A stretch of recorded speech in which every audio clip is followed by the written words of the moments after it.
The Academic Staff Union of Universities, ASU, on Monday gave the federal government a 21-day ultimatum over the failure of the government to implement the agreement reached with it. This is as the Minister of State for Education, Chukwuemeka Kanwajoba, claimed that the union had failed to submit a breakdown of the workers entitled to the 22.1 billion naira earned allowances. The ASU president, Professor Emmanuel Oshodeke, who spoke during a press briefing at the University of Abuja, blamed the federal government for failing to honor the agreement it signed with the union, which made it call off its strike in December 2020.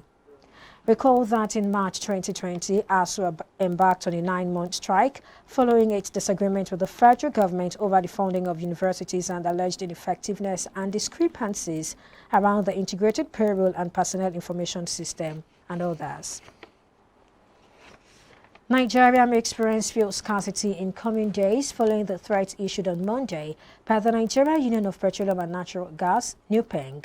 NUPENG has given the federal government a 2-week strike notice, raising the possibility of fuel scarcity across the country in coming weeks. NUPENG members basically control the downstream arm of the oil sector, and an industrial action by the union would ground the supply and distribution of petrol nationwide. Citing the need to attend to oil workers' welfare, NUPENG said it would begin the proposed strike at expiration of the notice. The development came via a statement signed by NUPENG President Williams Akoreha and General Secretary Olawale Afolabi. The union had reached its decision during a special National Delegates Conference convened on last Thursday. It listed non-payment of workers' salaries tied to benefits, among others, as reasons for its resolution. In a bid to support their balance sheets with foreign exchange, 4 banks in the country raised $6.21 billion from foreign creditors between January and October 2021. An analysis of reports shared on the issuers portal of the Nigerian Exchange Limited revealed that Access Bank PLC, EcoBank Transnational Incorporated, Fidelity Bank PLC, and the United Bank for Africa PLC sought dollar liquidity through secure and unsecured notes, 3 of which listed their notes on the London Stock Exchange. On February 11, EcoBank notified the NGX of successful pricing of its $300 million fixed rate, dollar-denominated bond carrying a coupon rate of 7.125%. It said the issuance was oversubscribed 3 times with about $900 million raised.